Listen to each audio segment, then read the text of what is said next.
Hoy, 9 de julio, hacemos notorio con una remembranza del nacimiento de un país que forma parte de la historia registrada en la estatua que el Dios de la Biblia, el Dios historiador,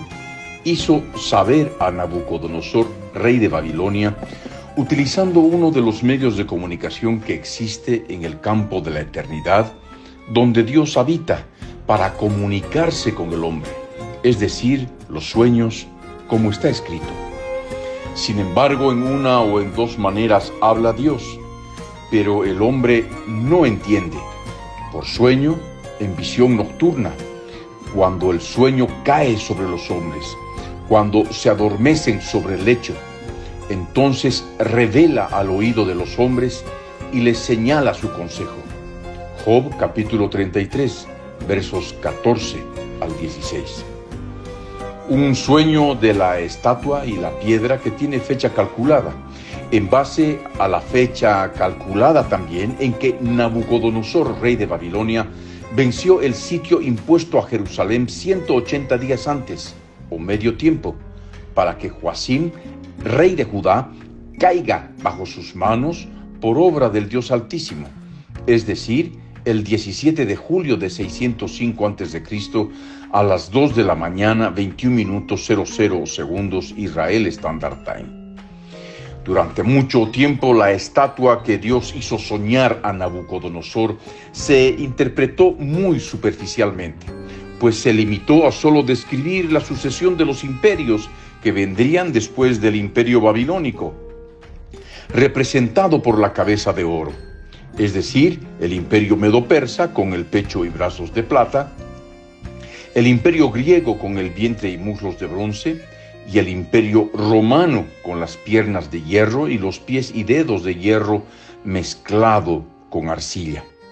Y hasta ahí llegaron, ignorando que el registro de la historia en la estatua no terminó con la caída de los imperios mencionados, sino que continuó a través de los siglos hasta que la piedra no cortada por mano, que es Jesucristo, la piedra angular desechada por los edificadores, la roca de los siglos, la roca eterna,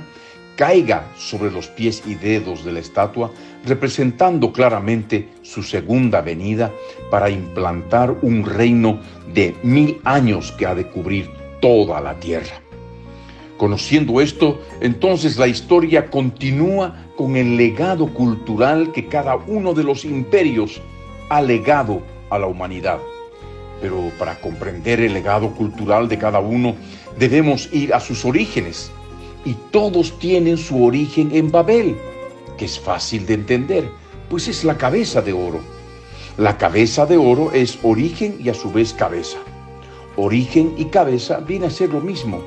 Y es en el origen donde empezamos a comprender más lo que significa la estatua. Pues sabemos que Babel es asunto de dispersión de la humanidad por toda la tierra,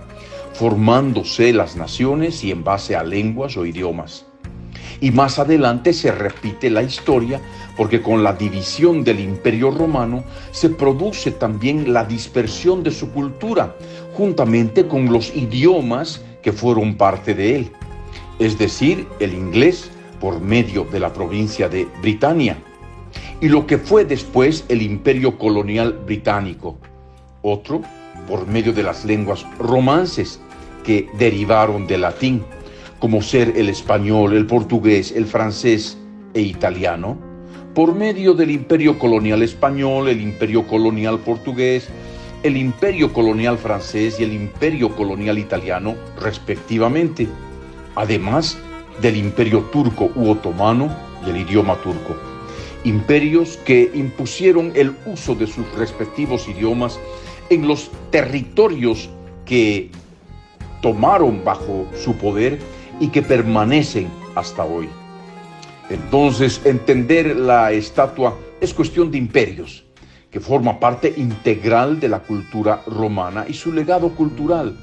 y por ende que proviene del origen, es decir, que todo viene desde la cabeza de oro, cuando toda la humanidad hacinada en Babel estaba bajo un solo gobierno dictatorial, bajo Nimrod, quien fue el primer poderoso en la tierra después del diluvio. que se ha de volver a repetir bajo el gobierno mundial. Un imperio a nivel global bajo un solo hombre que ha de ostentar autoridad sobre toda tribu, pueblo, lengua y nación. Además de esto, debemos entender que la estatua es un asunto de dispersión, porque los términos originales hebreos respecto de la dispersión de la cultura romana se usan también respecto de la dispersión de Babel. Y así se determina que Dios mismo es el que provoca la dispersión, así como lo hizo en Babel. Por eso está escrito que es el Dios que hace esparcir a los moradores de la tierra, provocando trastornos en ella. Y está escrito: he aquí que yo soy el que soy, vacía la tierra y la desnuda, y trastorna su faz, y hace esparcir a sus moradores. Isaías 24, verso 1. Habiendo entendido esto, podemos saber por la historia que a fines del siglo XIX y principios del siglo XX, la superficie de Italia fue trastornada por hambruna y por guerrillas conocidas como el bandolerismo, razón por la que muchísima gente italiana, llena de la cultura romana, la cultura del hierro, emigró a diferentes países en el mundo, especialmente a la Argentina, que hoy gran parte de su población es descendiente de italianos. Estos migrantes italianos, aunque tuvieron que aprender el idioma oficial que es el español, que también deriva del latín, castellanizaron muchas palabras italianas, haciéndose parte del lunfardo,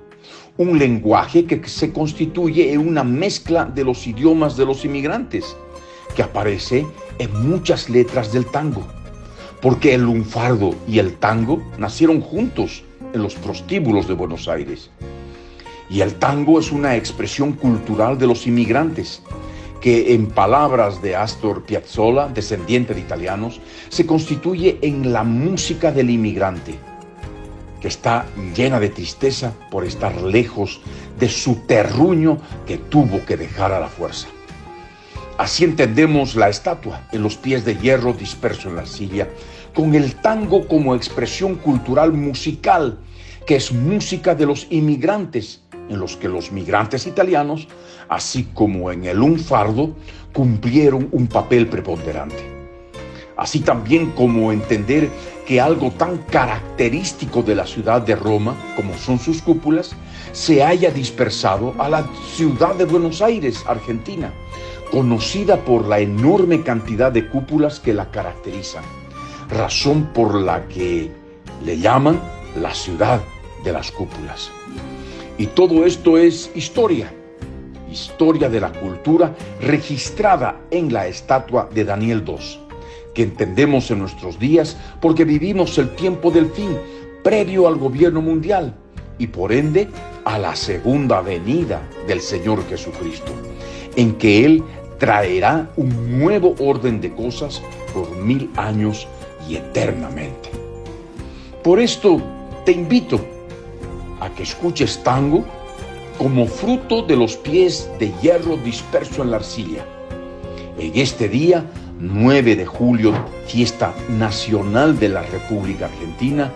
en que festejan su independencia lograda en 1816.